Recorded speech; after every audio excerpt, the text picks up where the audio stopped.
You spoke there about Ange. He wants the team to click straight away, but it's not going to happen. You know, you've got a centre-half who's trained with the players for one day before going to Tynecastle. And it's very, very difficult to do that. You know, he's been in isolation. He's playing in, this league for the first time.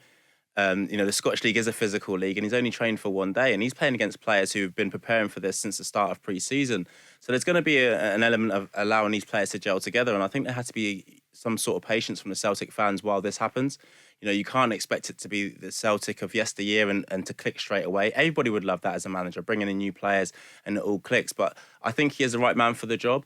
I think he is bringing in quality players, but again, it's going to take a period of time to gel. But like you said, they can't get too far behind Rangers whilst doing that. So there's a huge amount of pressure on them as players. And the players like your McGregors and your Forrests who have been there, and your Beatons, they're going to have to make sure that this transition is as smooth as possible. And they are picking up points whilst the new boys do learn the league.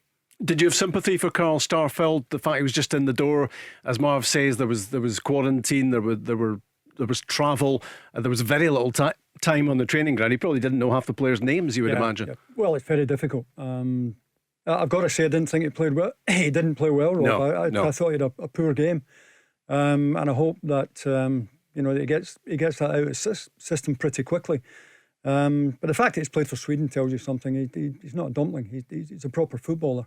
And hopefully Celtic can get him up to speed pretty quickly. This was Ange Postecoglou post-match at Tynecastle. Yeah, I think in the front third, at times the quality of our play is lacking at the moment. Getting to good crossing areas, good shooting positions, and we're getting let down. And, to be fair to the players, there's a little bit of lack of cohesion there. I mean, I'm throwing them in there, and they haven't really had a chance to settle as a group. But we should still be stronger at the end there not to concede.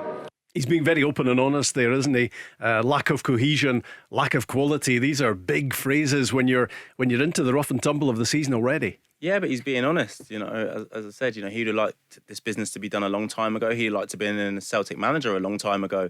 So he had pre-season with the players, and he can only be honest. He doesn't have a magic wand to come into Celtic and things are going to change instantly.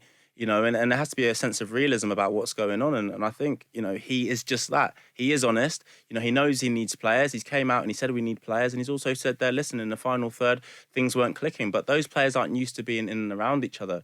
When you bring in new players into a team, I think the centre-half in 2 weeks' time, he clears everything on the first goal. Because he goes in almost half-hearted tackle and he manages to ride the Hearts player, rides a tackle, and then obviously they score from it. I think in 2 weeks' time, when he is settled and he has trained, had a good 10 days worth of training within him, he cleans everything out. And these are the fine margins between winning and losing games. And, unfortunately for Celtic, they're on the wrong end of it, but I expect them to have a strong season. Tell Alexa to launch Go Radio or listen on the Go Radio app.